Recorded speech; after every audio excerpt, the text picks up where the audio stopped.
Can you use Etsy as your side hustle to retire early? Etsy has always pushed this dream of quit your day job, and people can feel like a failure if they're just not earning enough to do this. Given that 95% of sellers on Etsy have not yet reached 1,000 sales, and the average monthly earnings on Etsy is only $150 a month, this sounds like it's only the exceptional shops that can just quit their day job and live off of Etsy. Only the top 3% of sellers on Etsy earn the national minimum wage. But there might be crafty ways that you can use your Etsy shop to work towards leaving the rat race. And before we get started, I want to remind you all that I'm not a financial advisor. These videos are for education and entertainment purposes only. So if anything I say here rings a bell, resonates a bit with you, don't forget to check out with a qualified person before taking the jump. Have you heard of the FIRE community? Financial Independence Retire Early. This is a community of people working towards or have actually achieved early retirement. And how they do it is by fat fire and lean fire. Lean fire, what this means is you cut down your living expenses, you become minimalist in your spending so that you don't need so much money so you can get out of the rat race. And fat fire is ways to make more money so that you can build up a bigger nest egg and leave quicker. Now, we all know a good balanced diet has a mixture of both, so let's think about what we can take from fat fire and lean fire and use our Etsy shop. And now if you look deeply into this FIRE community, it does seem like it is not for the majority of Etsy sellers. This is generally populated with fairly young people with fairly good jobs, which most of us are not. It's talking about and empowering people to actually be able to retire in their 20s.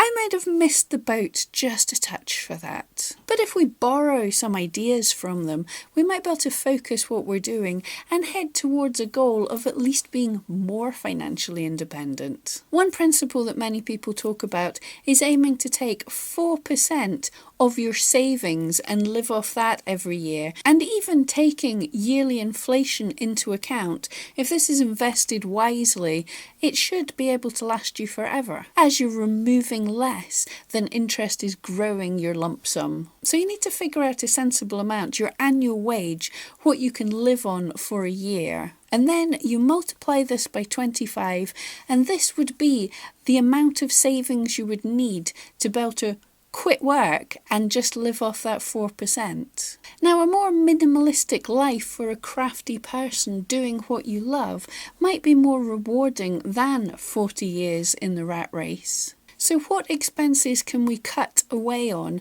that are not cutting our quality of life? Perhaps a smaller house, or if we're not having to go to work in an expensive area, perhaps we could move to a cheaper area, or rent out rooms in the house that we have. And do you really need that brand new Lamborghini? In fact, if you're even thinking about buying a Lamborghini, perhaps this channel is not for you. But the car loses the most of its value in the first 3 years, so perhaps it's worth thinking about who are you trying to impress by getting a brand new car when maybe a 3-year-old one will do you just as well. So if we imagine we need $20,000 to get by, that's more than the minimum wage. Many people could manage comfortably on that. For the 4% rule, we would need $500,000. Okay, that's quite a lot, but can we get that down any? Now, if every day on the way to work you pop into Starbucks for a $5 coffee, that alone means you need $50,000 less in your lump sum if you decide not to have that Starbucks coffee. And if you also spend a $5 at lunchtime getting sandwiches and snacks, that's another 50 grand down. We're already down to nearly 400,000. We've taken nearly 100,000 off that lump sum we need. And the only loss in quality of life is you've got to make a coffee and a sandwich at home. But think about other things. I know many of my friends talk about taking expensive foreign holidays because they feel they have to because they're so burnt out with work. So if you're not doing a job that you hate, a job that stresses you so much, if you're a bit more your own boss, I mean, yeah, I get jealous when I look at my friends' brilliant pictures of their holidays. But at the same time, if it's a beautiful sunny day like it was today, I can take an hour off and go paddling in in the river. I can have my own mini holidays whenever I want them. So an average for a lot of people is about £2,000 a year in holidays. If we even cut that down a bit, we can get down to about 360,000 needed in our lump sum.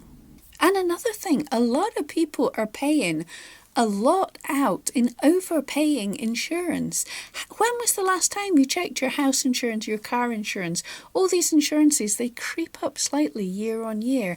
So if you just take a minute to phone round, you can actually save yourself quite a bit there. This last year, I've saved myself 350 quid. So we're down to 350,000 we need in our final lump sum. And if we just add on to this, taking Etsy as our side hustle for $150 a month, that takes us down to just over 300,000 we're needed.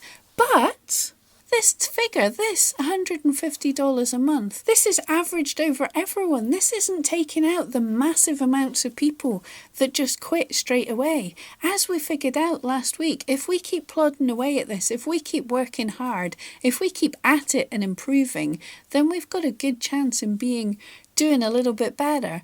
So let's imagine that this is going to grow a little bit. I think $500 a month is not unrealistic. So that, having an Etsy shop bringing in $500 a month has taken us down to $200,000. That's 60% less than that $500,000 total we were talking about at the beginning. So I know for many of us that's still a huge figure, but for some that's achievable. And this could mean we could have a much better quality of life, because working for $500 a month on Etsy and cutting out a coffee here and there is not a big deal. And where else can you make changes? Do you know the average American has $38,000 in debt? If you can pay that off, then you're not losing all that money in interest. And also, over time, the better you get on your Etsy shop, the more your Etsy shop's likely to grow. So while you're saving up for your $200,000 to put into savings,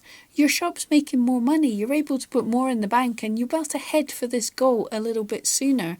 So if you hate your job and you're really wanting out of the rat race, there's perhaps a little window of opportunity in using your Etsy shop as a side hustle, rather than thinking you're a failure if you just haven't been able to quit your day job. I hope that helps. Don't forget, click on my wee face to subscribe and come back often. Thank you so much.